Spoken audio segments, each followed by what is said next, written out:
Alright, so I'm over at Brent's, aka Tickron. He invited me over to play some Flames of War. And I know this isn't Flames of War, because, first of all, not many times do I show off a man cave, but this is an epic man cave. So Brent lives in a neighborhood that is on no GPS because it's still like dirt roads outside and everything. But there's just a small collection of his fantasy stuff. There's 40k, there's ogres, there's Dark Eldar, there's the Orange Crush, orcs, Space Wolves, ooh. And then he's got, open that up. Is there beer in there? There's a bit, not too much, I think. It's got a coffee machine for those late nights. There's a bit of beer. It's got that. It's got some stuff over there. He's got Ye Old World of Tanks going on over there. His garage looks nicer than mine because he's a wallet warrior. Yep. He's got all this stuff. So I guess the story goes. Oh yeah, here's some Forge World stuff. His Necrons, more stuff, and then the rest of the epic basement. Got a sweet 40k table set up over here. He's going to be playing another local guy later on, and we're going to be playing Flames of War over here. And yeah, so you were saying that your wife voluntold you to move and buy a new house, and you're like, what the hell, man, what am I going to get out of this? And this is a pretty sweet man cave, man. You're lucky. This is bigger than my condo. It's more square footage than my condo easily. Yeah, so what are you using today? Going to be using basically some assault tanks. Yeah, so 5 SU-122s or ISU-122s? Yeah, ISU-122s, 3 ISU-152s for grounding, pounding the infantry. Yes. Plane. My Bane is going to be this. My plane, because I've never used it before, and some recon dudes. Cool. Which is very small. It's like 4 units. That's okay. And I decided before coming here, actually, and I'm not. It's not like you decided your list. I'm taking my King Tiger list. I haven't played Germans since Game Summit, so I'm going to take the King Tiger list. That I think it still own every single one. It can, but your list is pretty good against it. So we'll set up and then we'll catch first game. All right, so we are now deployed. We rolled up mission Hasty Assault, but let's really call this Tier 8 World of Tanks battle. Why? Because he's got these big bad boys, the IS-122s? Yep. With a rat in here, in this hill. So those are Tier 8 tanks in World of Tanks, and I've got my 3 King Tigers, Panzerwerfers, which are going to do nothing but drop smoke all day long, and my Pioneers, which are going to hide all day long. But he's got Priority Air, Priority Sturmovik, so even though these Panzerwerfers have machine guns, they're going to do literally nothing. So I'm screwed. So I'm basically going to rush, and yeah, so that's going to be that. So I go first, and good luck, and here, oh yeah, the objective here, because the terrain is a little sparse, we're counting, these were cast, so pretty good. Good roads, but I'm told they are, the cost of the actual resin to make them is pretty prohibitive, so now when I see $40 Flames of War roads, I won't feel that they're such of a ripoff now that I know how much each section of these things is. I'm not going to repeat it. He's got him an objective of T26 here. There's an ammo depot there. One crossing here. There's a crossing there. And the other crossing is way over yonder by my howitzer objective. So here we go. I go first. So we'll see how many tanks survive after he gets to roll his Stuka dice. Alright, so normally I take it after each full turn, but I'm just going to do my turn 1 recap real quick because it's pretty funny. So my Panzerwerfers decide, oh, what the hell, maybe I'll bail one. So I shoot, I rolled a hit, I range in, and he actually rolls a 1 and I make my firepower to bail one. Hooray. All my tanks decide, well, this is the one shot I've got. So I shoot. He makes 2 6+ saves that he had to make.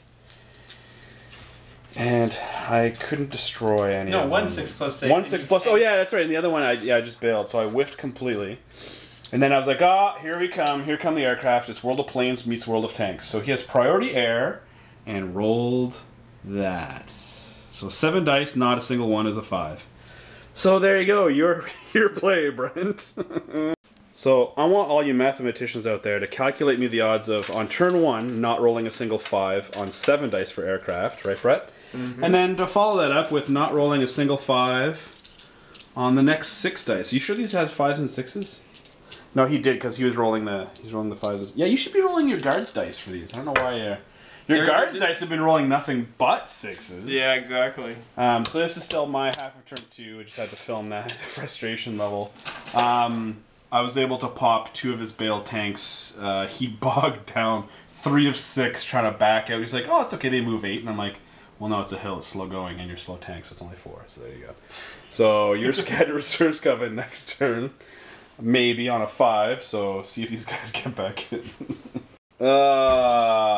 So Brent is getting a beer right now because he needs one.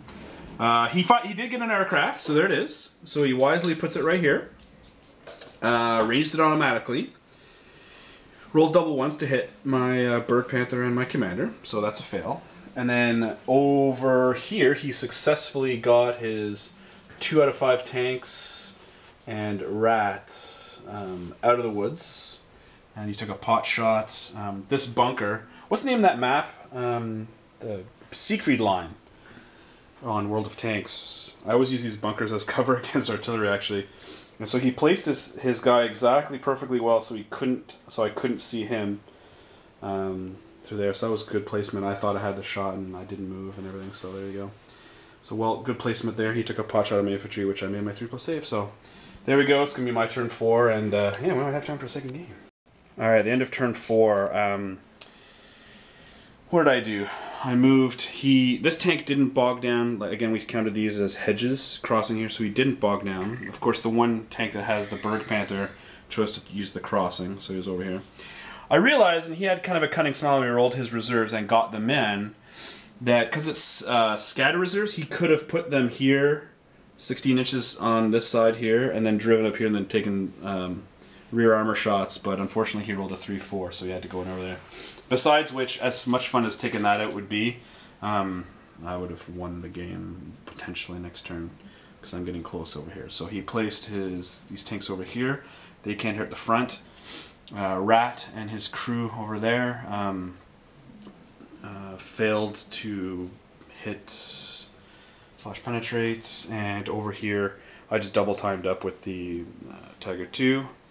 And the infantry moved up, and we were saying the irony is that in most cases you'd want to go into a bunker, but not here because those all have bunker busters. The unit used to be where its tape measure is. So now it's my turn 5, and we'll see if I can press home the advantage.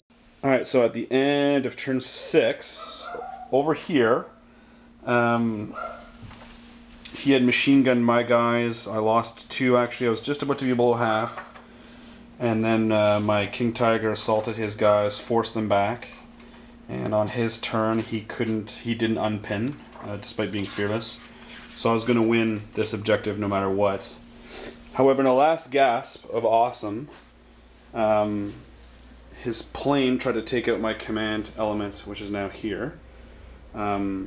This guy, which was holding the ammo depot, Rat drives up 8 inches, right up against this hedge. And I forgot that he didn't suffer a penalty for moving. Oh, and he was making his invulnerable save because he's Rat. So he strength or anti-tank 15, side armor 8. I don't get a save, and it's 2+, so he popped that one there.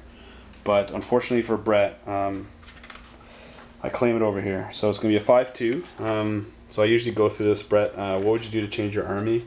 We just picked whatever 2 lists, so it's not like I think your list is still pretty good. Yeah, it's decent. The 7 die, I'll just say my thoughts super quick. I wanted to play with the planes, so yeah. That's actually, and they really didn't do me too much, but I think that was more in hindsight. Yeah, like I know going for these high value targets, like if you get you had really bad luck. First of all, to miss the first 13 rolls, like 7 and 6 to not get that's crazy. But secondly, every time you had to hit with your bombs, you missed every single time. Yeah, exactly. Every single time. Oh no, sorry, no, my Bird Panther made. Yeah, he did get one. He made 2 saves. And my Bird Panther made 2 saves, of course, with 2 turns. Which is not bad odds, regardless. And you only had 3 platoons, which kind of hurt on a reserve mission. So I don't know if you want to push you off my objective, so that's the only way I could have done it without. Yeah. You're popping 3. You could pop 2 3 tanks a turn. Yeah. I probably shouldn't have ran him off, but even then, I needed to charge you, I guess. and drive right by you and then turn around and shoot you. Yeah. Try and get some flank shots. That's the problem with these guys. Like it's hard to move them and shoot them, right? Because of because they stay put. Yeah, and now with the new rule of heavy breakthrough, you can't. If I'm not bailed out, you can't shoot at me if you moved at all. So it really hurts these guys here. Well, thanks again, man. It was awesome. Is Dexter even coming for your game of 40K? Yeah, it should be. All right. Well, I'm gonna hang out until he gets here, but yeah, it was great. Double check and see. And you know what? This is. See if you got a pull Alex. Yeah, maybe pull Alex. This is it's actually the 69th Flames of War battle report. I'm shocked that it was up to that high when I was doing the videos the other time. So 69. So I don't know if I can get 100 in this year. Another 31 maybe. But yeah, thanks for gaming.